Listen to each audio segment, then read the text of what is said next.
can also look in the description for channel memberships, link to channel memberships, and buy me a coffee if you're interested in that. No pressure at all. But yeah, just letting you guys know of the options. So yeah, welcome back to yet another video. The first video I'm filming, this video is going to be like the origin of the origin of common sayings or phrases and how they came about. So like sometimes you feel like I heard a phrase and you'll know what the phrase means, or you won't know what the phrase means, but you won't look how they came about or how the phrases come about, and that's kind of what this video is about. So yeah, so we're starting with this one article. It's 50 terms with origins in rural America. So I guess we'll focus on rural America, as we said. Sorry if I'm saying that wrong. Rural America has served up a delicious spread of choice terms and phrases over the years.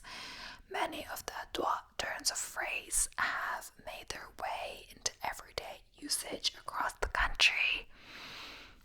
Stacker looked at 50 of the most colorful and descriptive terms with origins in rural America. We drew from the Old Farmer's Almanac, the Cambridge English Dictionary, Merriam-Webster Literary and Writing Guides, online blogs, English language teaching guides, collections of folk phrases and dictionaries of slang.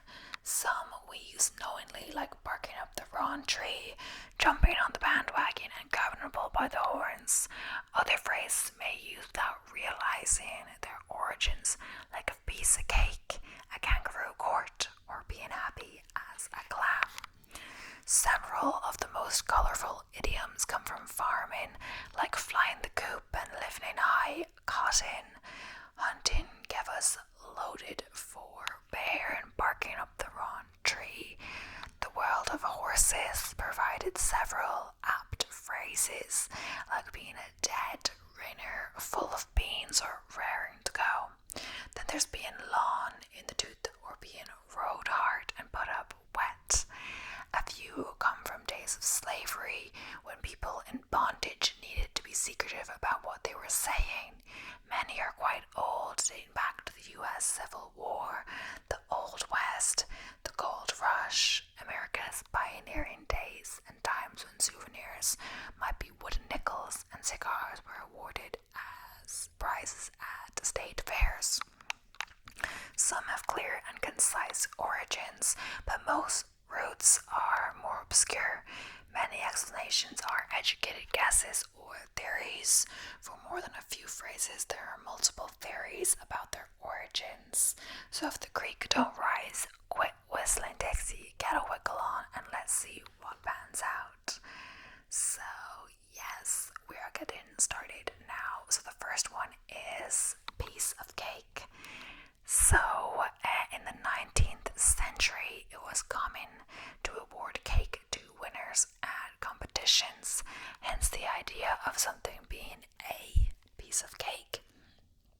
Cakewalk, which is a similar meaning, was actually the name of a dance competition. Plantation owners in the pre-Civil War South served as judges at cakewalks, wherein enslaved people went through a series of complicated dance moves that were most likely done in mockery of the plantation owners. And the next one is leaf peeper. In New England, visitors who arrive in the autumn to enjoy the colorful foliage and are a big part of the rural tourist economy are leaf peepers. The term most likely came from Vermont in the mid-20th century. Ragamuffin. In the South, a ragamuffin is someone who is looking sloppy or ragged. In the late 1800s, children dressed up on Thanksgiving Day and begged for fruit or candy what became known as Ragamuffin Day, and some towns held parades for children in costume. If the creek don't rise. If the creek don't rise, mean if things go as planned. It comes from the shape of a goose egg resembling a zero. Oh, that is interesting. I'm going to turn to this article because it's a different one. There's a bit more explanation on each one, but where we go back to the one I was on before. So turn a blind eye. The phrase turn a blind eye, often used to refer to a willful refusal to acknowledge a particular reality, dates back to a legendary chapter in the career of the British naval hero Horatio Nelson. During 1801's Battle of Copenhagen, Nelson's ships were pitted against a large Danish-Norwegian fleet when his more conservative superior officer flagged for him to withdraw. The one-eyed Nelson supposedly brought his telescope to his bad eye and blithely proclaimed, "I really do not see the signal." He went on to score a decisive victory. Some historians have since dismissed Nelson's famous quip as merely a battlefield myth. But the phrase "turn a blind eye" persists to this day. White elephant. So, white elephants were once considered highly sacred creatures in Thailand.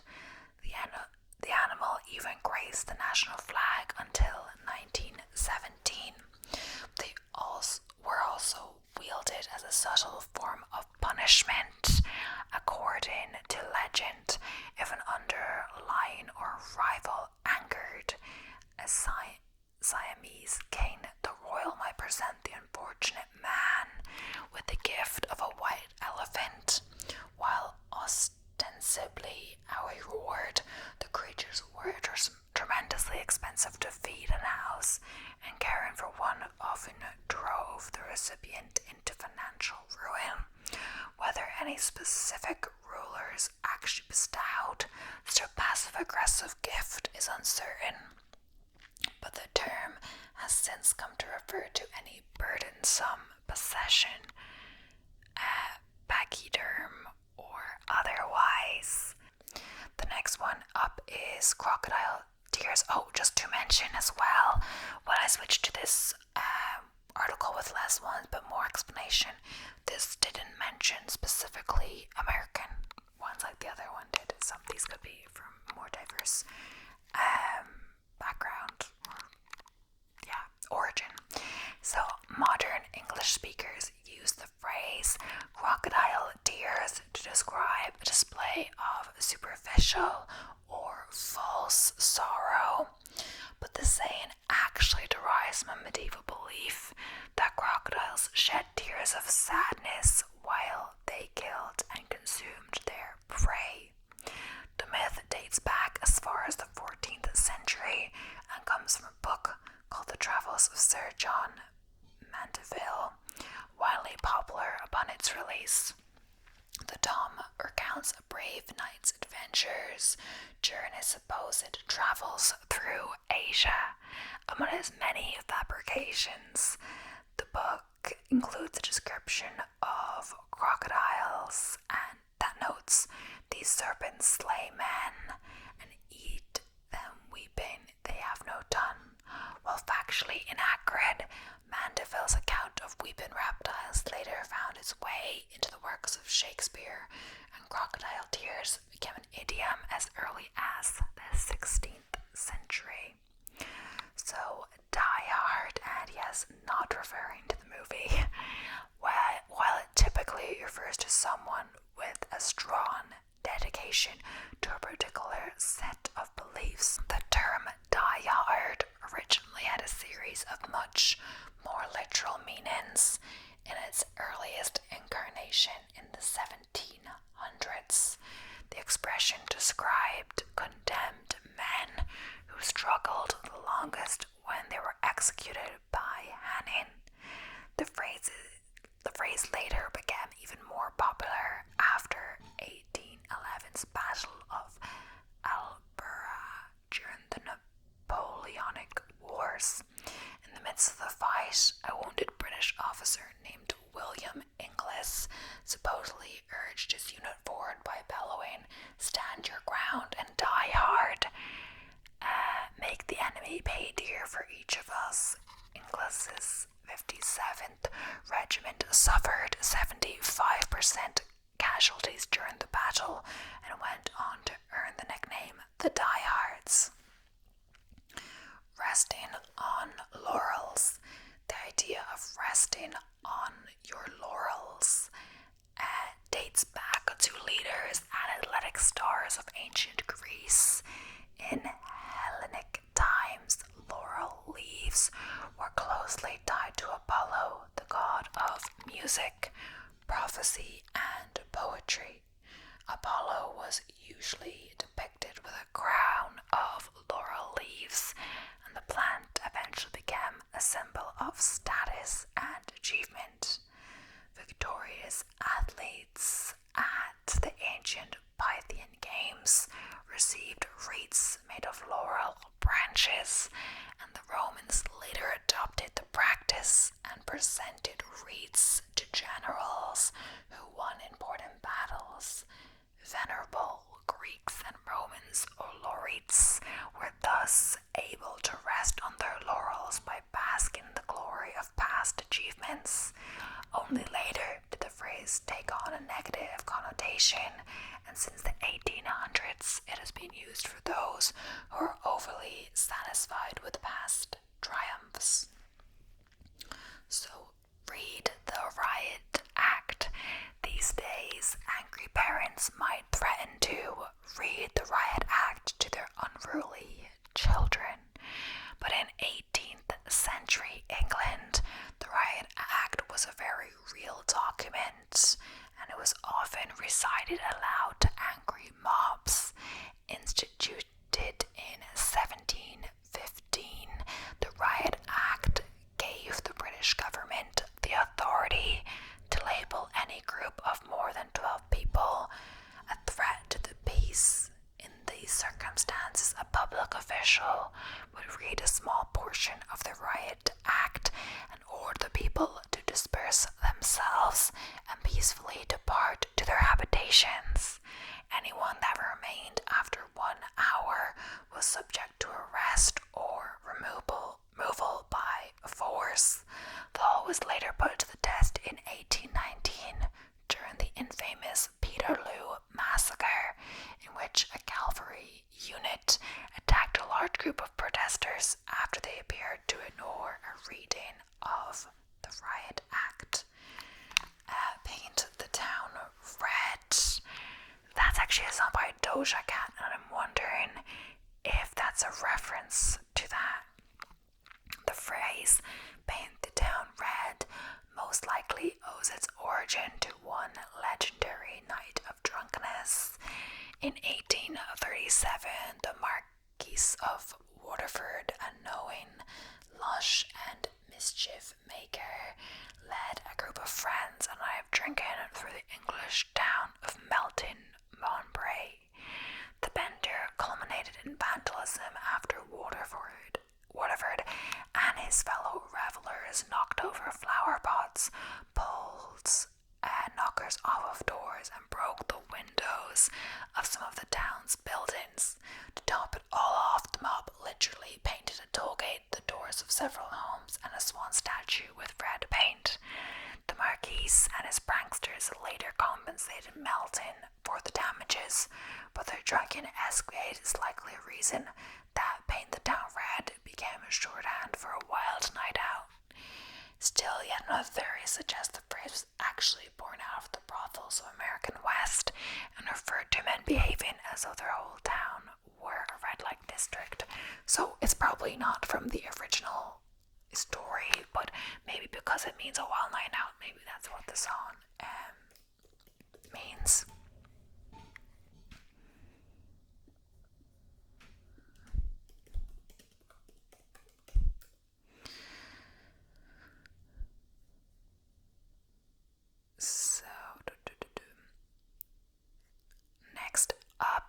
this. Sorry. Okay. So the next one is running amok, and amok is spelled A-M-O-K. Running amok is commonly used to describe wild or erratic behavior, but the phrase actually began its life as a medical term. The saying was popularized in the 18th and 19th centuries when European visitors to Malaysia learned of a peculiar mental affliction that caused otherwise normal tribesmen to go on brutal and seemingly random killing sprees. Amok derived from the Amuko, a brand of Javanese and Malay warriors who were known for their penchant for indiscriminate violence, was initially a source of morbid fascination for Westerners. Writing in 1772, the famed explorer Captain James Cook noted that to run amok is to sally forth from the house, kill the person or persons supposed to have injured the amok, and any other person that attempts to impede his passage. Once thought to be a result of possession by evil spirits, the phenomenon later found its way into psychiatric manuals, remains a diagnosable mental condition to this day. By and large, so many everyday phrases are nautical in origin. Taken aback, loose cannon, and high and dry all originated at sea. But perhaps the most surprising example is the common saying by and large. As far back as the 16th century, the word large was used to mean that a ship was sailing with the wind at its back. Meanwhile, the much less desirable by or fallen by meant the vessel was traveling into the wind. Thus, for mariners, by and large referred to trawling the seas in any and all directions relative to the wind.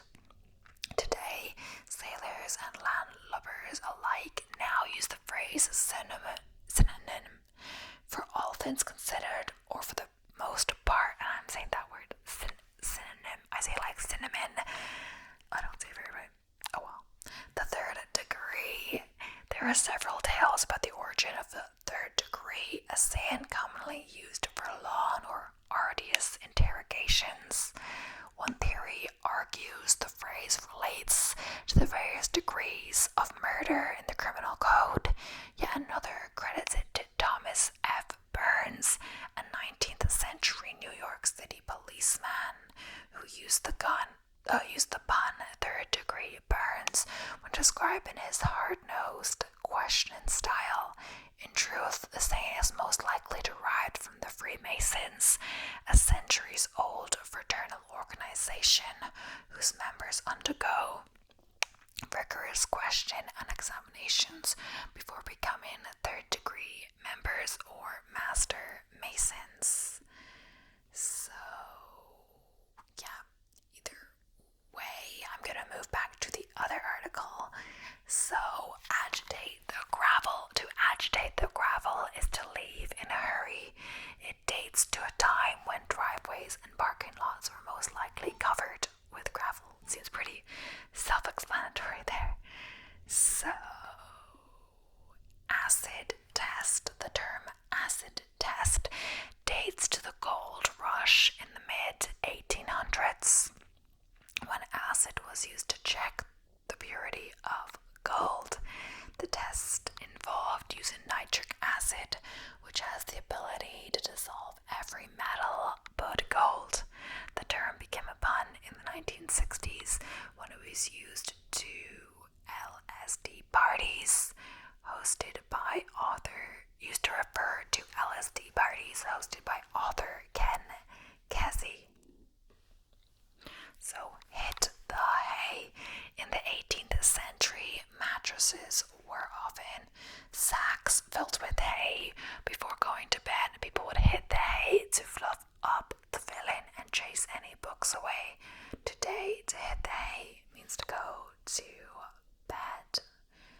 All hat, no cattle. All hat,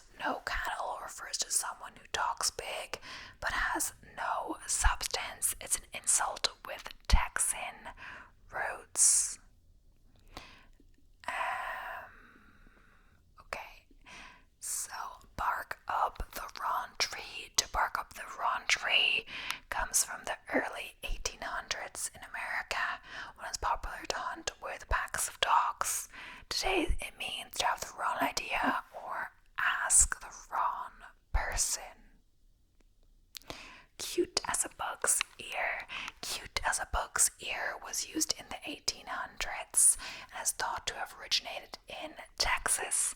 To describe someone adorable, it may have started out with the words acute, referring to insects' ability to react quickly.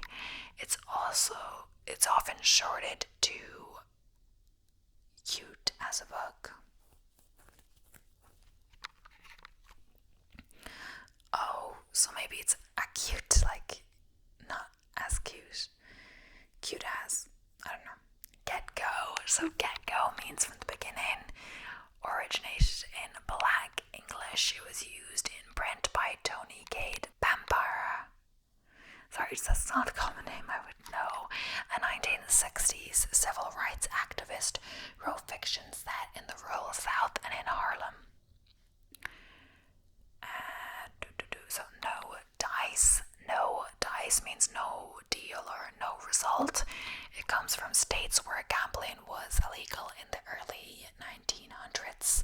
Gamblers would hide the dice if they were caught, and courts would toss out gambling cases if no dice were found. Okay, heard it from the grapevine. Heard it through the grapevine means learning something through gossip or rumor. One theory dates it to the informal way of communication through what was called a grapevine telegraph for people who were enslaved.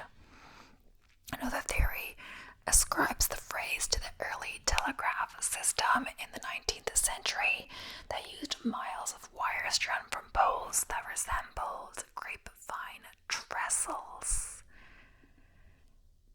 Jump on the bandwagon. Jump on the bandwagon.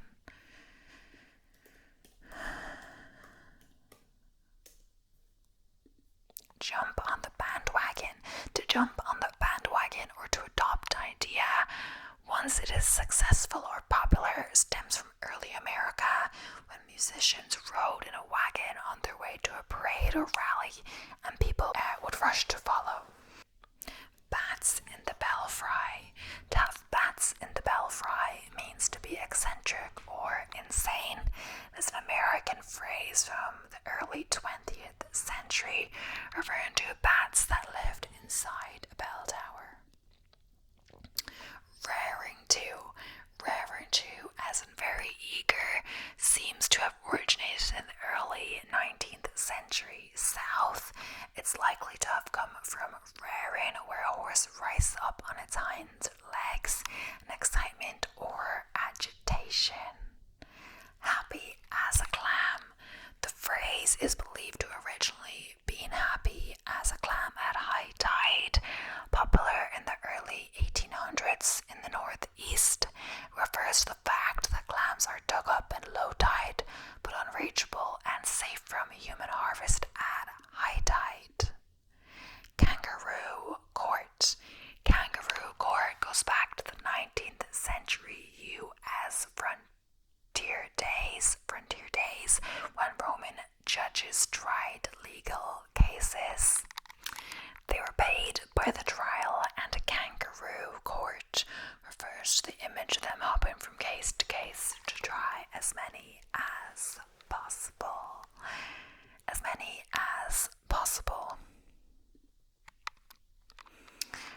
Grab the bull by its horns. So to grab the bull by its horns means to confront something head on without delay.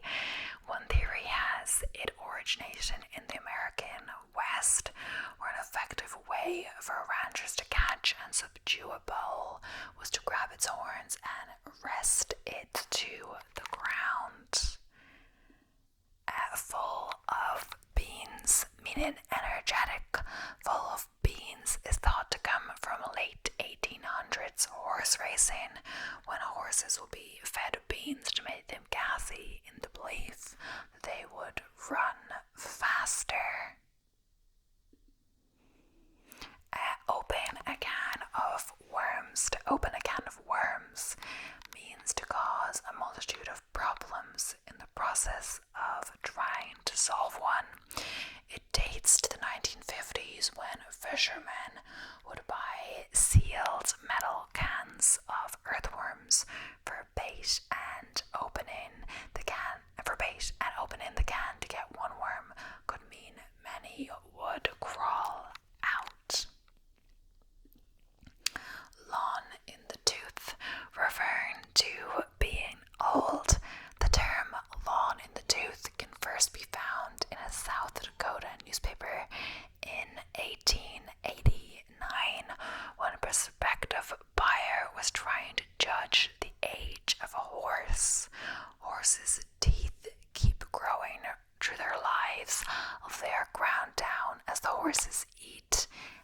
so are used to determine their age. Upper hand. The phrase upper hand comes from determining which team bats first in playground baseball games. Opposing team captains would grasp a bat, staring at the bottom, and alternate their hands until reaching the top. The player holding the bat at the top had the upper hand. Didn't know that at all. Close but no cigar.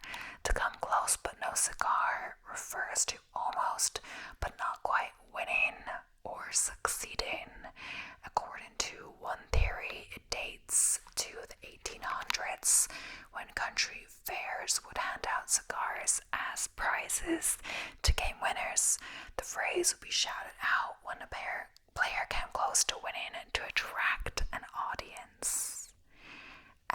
Whistle Dixie. To whistle Dixie is to have unrealistic expectations. It comes from the U.S. Civil War era song Dixie and the failed hope of a Confederate victory.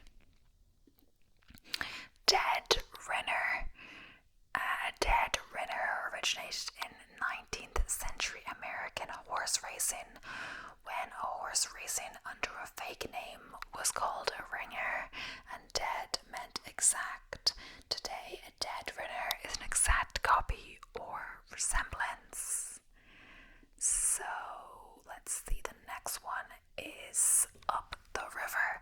To go up the river means to go to prison. It originally referred to prisoners sent to Sing prison, about 30 miles up the Hudson River from New York City. Hobo, so meaning a vagrant or wanderer. The word hobo is traced to common usage at the end of the 19th century in the U.S. West. One origin may be the word book, meaning country bumpkin, and another is workers call to one another of ho boy when building the railroads. Shoot from the hip. To shoot from the hip means to act or speak impulsively without much forethought. It comes from the American West when a gunslinger would fire from the hip without taking the weapon out of the holster. The shot would be more quick than accurate. Sell someone down the river. Today, to sell someone down the river means to betray them. Unfortunately, its origin date back to the time of slavery, when enslaved people were sent south down the Mississippi and Ohio rivers. Loaded for bear. To be loaded for bear is to be extremely well armed and prepared for conflict. It stems from U.S. hunters of brown bears. The species is extremely dangerous, and hunters use more powerful rifles than they would in any other type of hunting. To peter out. To peter out means to dwindle down to nothing. It harkens to mining in the 1800s, when a vein of ore would produce little after a promising start. The word peter might be linked to saltpeter or potassium nitrate, an ingredient used in gunpowder. Fast as green grass through a goose. To move as fast as green grass through a goose means to go very quickly, and it originated in the rural American South. Madder than a wet hen. I thought it was a wet hatter. Something hatter. No, I'm getting confused. To be madder than a wet hen is to be extremely angry. It's rooted in the old-time practice of southern farmers to dunk brooding quarrelsome hens in cold water so they could collect their eggs. So I guess the hen doesn't like to be wet, or more, they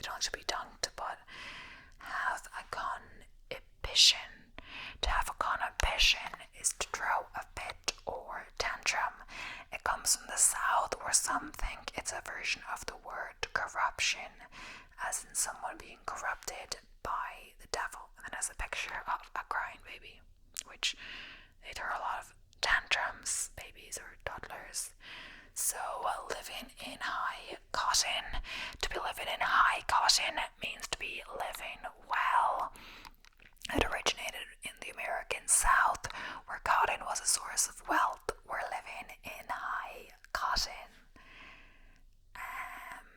So rode hard and put up wet. Looking rode hard and put up wet means looking worn out, bedraggled, or tired. At a ranch or stable, a horse that has run a lot works up a sweat and needs to be walked and cooled down to dry off. As drunk as Cooter Brown.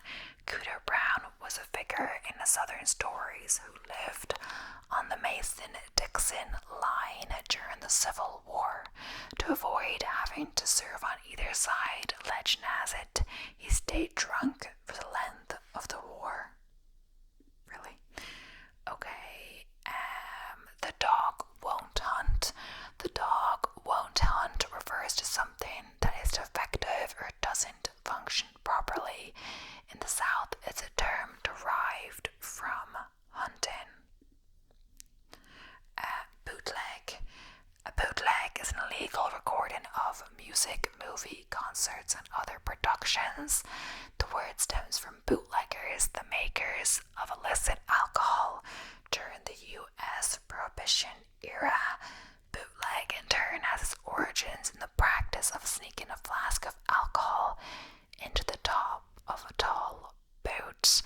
I only know this word from Death in Paradise, because something like a bootleg rum and other stuff like that, where they're making, I guess, illicit alcohol, I don't know, on the island, so it could be sold for cheaper, maybe, I'm not sure, honestly, but yeah, I do watch a lot of that show, and yeah, get a wiggle on. To get a wiggle on is a phrase heard in South Dakota. It means to hurry up. At the drop of a hat, meaning to do something on the spot or a little forethought. The phrase at the drop of a hat can be traced to the American West. The signal to start a duel or fight frequently would be someone gesturing or dropping a hat to the ground. Pan out. To pan out means to succeed, and it comes from gold mining. When miners panned for gold in stream beds, they put the water and gravel in a shallow pan and swirl it around, making the heavier gold stick to the bottom. Flew the coop usually refers to escaping, such as from jail or confinement. It dates to early 20th century America and refers to barnyard chickens fleeing their enclosure.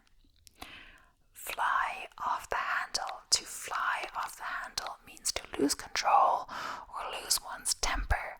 It comes from the dangerous way the head of an axe can come loose from the handle and can be traced to American pioneer days when axes were handmade and ill-fitting heads would come off.